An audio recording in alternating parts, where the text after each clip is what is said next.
Welcome to the deep dive. Today we're doing something a little different. Yeah, we're not just looking at sources, we're dropping right into a single, unbelievably intense day. It's being called the Day of the Hotshot. And we are treating everything that happens on this day as completely real. We're looking at three totally separate realities all unfolding at the same time. It's a lot to cover. You've got this high-stakes political intrigue happening out in the desert. Then this just bizarre silent power struggle in a Massachusetts tennis academy. And finally, a story of just brutal, desperate survival that ends in a devastating betrayal on the streets of Boston. Exactly. And all of this is happening on 30 April in what this timeline calls the year of the dependent adult undergarment. Okay, we have to start there. For anyone who isn't familiar, what does that timeline designation even mean? It's a huge signal about the state of the world we're in. Years aren't numbered anymore. They're sold. They're named after corporate sponsors. So time itself is commercialized. Everything is commercialized. And that pressure is really what's driving the whole political situation, which is all about something called the entertainment. A film that's supposedly so captivating, it's literally lethal to watch. Right. Okay, let's start there. Let's go out to that cold desert floor outside Tucson. So we have two figures here. Steepley, who's a USA operative, and Marathe, who's representing Les Assassins, their Quebec separatist group. And Marathe is in a wheelchair, a squeaking wheelchair. Yes, and he notes that immediately. He's observing Steepley with this incredible intensity, but at the same time, he's dealing with just immense personal pain. And Steepley right away, he questions why they chose Boston for their operations center. Yeah, he knows it's a message. He says it signifies the place of the supposed entertainment's origin. So it's not just a city, it's a constant reminder of what's at stake. It's like holding a negotiation in your enemy's headquarters. Right. And Marathe sort of agrees. He says Boston has its logic. It's close to the convexity, close to Quebec. He calls it within, as you say, the distance of spit. But the real negotiation, the real tension, it's about this rumored anti-entertainment, right? An antidote to the lethal film. It is. And Steepley is putting on the pressure, asking if this thing is even real or if it's just a chip for concessions, a bargaining chip. And Marathe has nothing. He admits they have no evidence except craziness of rumors. So he's negotiating with an empty hand, basically. And on top of that, we know his wife is dying very slowly from ventricular restenosis. He has this thought that he will die twice. If the stakes are that high, why is he so focused on Steepley's mannerisms, the preening, the nails? It's a great question. I think it's a defense mechanism. Steepley is using this classic stalling tactic, an interviewer's trick, examining his nails. A recalled feminine manner, as Martha notes. Exactly. And Marathi's channeling all his own personal agony into this hypervigilance. Observing Steepley is how he proves his value back to his boss, M. Fortier. So he's fighting for control in the only way he can, when his own life feels completely out of his hands. Yes. And he uses that sharp focus to challenge Steepley, to push back. He asks why Steepley is never sent into the field as himself. He brings up the years Steepley spent as a Negro. And Steepley's correction is just chilling. He says Haitian, and then clarifies with some Negroid tendencies in the persona, maybe. Wow.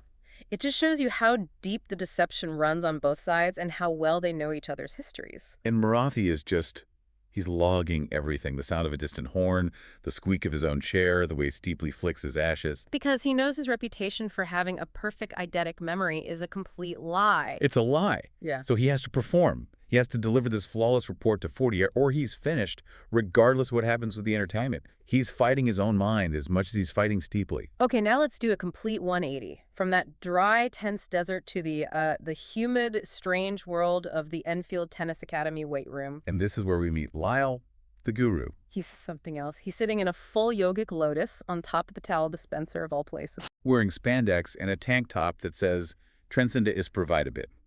The description is amazing. He looks almost crustacean. Like some kind of armored ancient creature who just lives in this weight room. And he does live there. Yeah. We're told he lives off the sweat of others. Literally. Which brings us to the ritual. It's this bizarre transaction. It is. If you work up a good sweat, he will literally lick it off your arms and forehead. With a tongue they say is small and rough, like a kitty's. And in exchange for your sweat, you get a little nugget of fitness guru wisdom. It's so strange. And it's specified that it's strictly not sexual. Right. But you can see why the newer kids think he's, a creep. Yeah. They hate him They see this guy in spandex who feeds on perspiration, and they just want to spite him. So they decide to break one of his core rules. They do.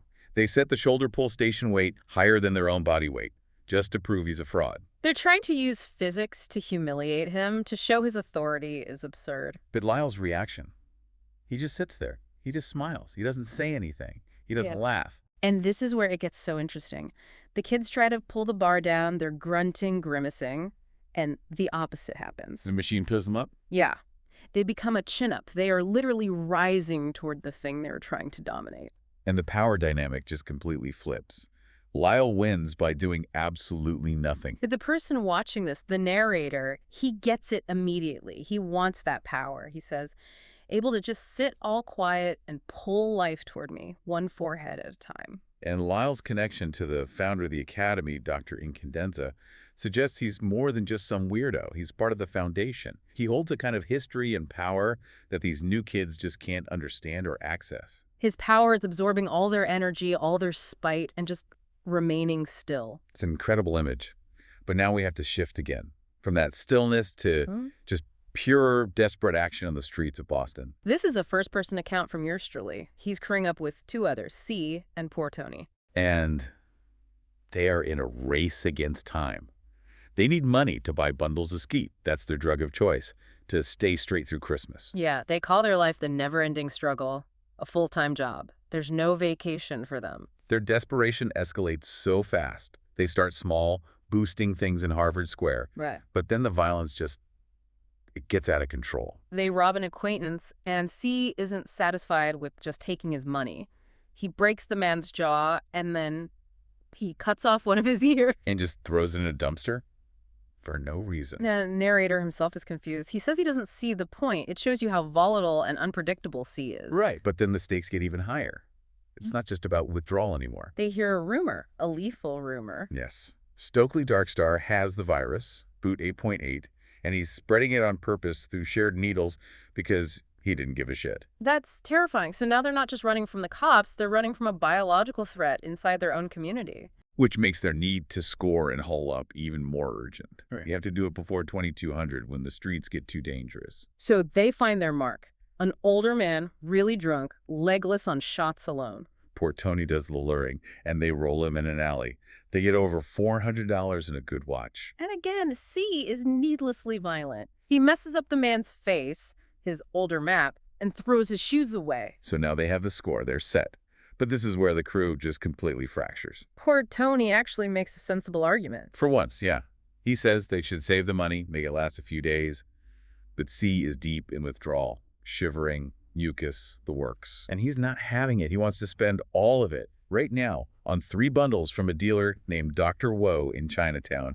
He is not to be denied. And that single-minded need, that refusal to think past the next 5 minutes is what walks them right into a trap. As they're heading to Chinatown, poor Tony gets weird. He's pale, quiet. Paranoid. He suddenly suggests they should go to a different dealer, saying Woe might have been burnt before. C just ignores him. So they get to the place, hung toys, and the atmosphere is just wrong. Dr. Woe is ice cold all the way down, dressed like a banker. C does the talking, but Woe takes way too long behind the curtain. Yeah. And you can feel the dread building. C starts sweating. He knows this is risky. Then Woe comes back, and he does 2 things that are completely out of character. 2 huge red flags. First, he sits down with him at the booth. He never does that. It's not a transaction anymore. It's something else. Yeah. Second, he asks C to give his quite best regards and wish prosperity to 2 people. Poor Tony and Susan T. Cheese. And that's it. That's the code. The narrator knows instantly that this whole deal, this whole trap, it's about a past debt. It's about poor Tony. He says he wanted to just run right then and there, but the need is too strong. The pull of the drug is stronger than the fear of death. So they go back to their spot, a blower grate in Copley. And the narrator is just filled with this wicked, cold inside feeling. He's watching poor Tony, who's usually always whining, and now he's just silent. He won't even look at the skeet. He knows. He knows what's coming. And the narrator's suspicion finally clicks into place. He starts to cook up a ghost, but he does it slowly. He says he purposely lets C go first. He uses C's life to test the product. The moment C boots up, it's over. Instant. They know it was laced. A hot shot, probably Drano. The description of his death is just It's horrifying. He's screaming, clawing his throat. Blood is coming out of his mouth, his nose. All over poor Tony's ridiculous feather boa, his eyes are And bulging. then one of them just pops out. Pops out like with a pop hanging by a blue string, and it is staring right at poor Tony. The man who set him up, and then C dies instantly. And you realize this entire elaborate patient revenge was over a tiny debt from months ago. Susan T. Cheese and someone else got over on Woe for one bundle. So Woe just waited. He waited for them to get desperate enough to be predictable. Exactly. And C's desperation made him the perfect tool for Woe's payback. The aftermath is just chaos. Poor Tony is hysterical, crying, claiming he had no idea. And then he announces he's going to quit and get a job as a professional dancer. I mean, it's completely delusional. The narrator knows he let C go first on purpose. He knows poor Tony was complicit. Poor Tony runs off. And our narrator is left sick, broke, and alone. He spends 2 days kicking the bird, just going through agonizing withdrawal before he finally gets into detox. He's left with nothing but the knowledge of the betrayal. It's the central tragedy here, isn't it? In this life, this never-ending struggle, the person you trust to have your back is the one who leads you to your death. All because of his own past mistakes and his own fear.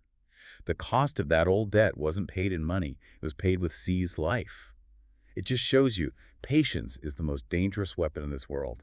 So let's end with this. Think about the two silent observers we saw in this deep dive. You have Lyle the guru, watching people literally rise toward their own self-sabotage from a place of, well, perceived wisdom. And then you have poor Tony waiting silently outside Hung Toys, knowing the consequence of his own betrayal was about to unfold. Lyle's knowledge was based in stillness and observing the physical world. Poor Tony's was based in desperate, hidden, lethal fear. So what kind of quiet knowledge is more dangerous in a life defined by chaos? What stands out to you?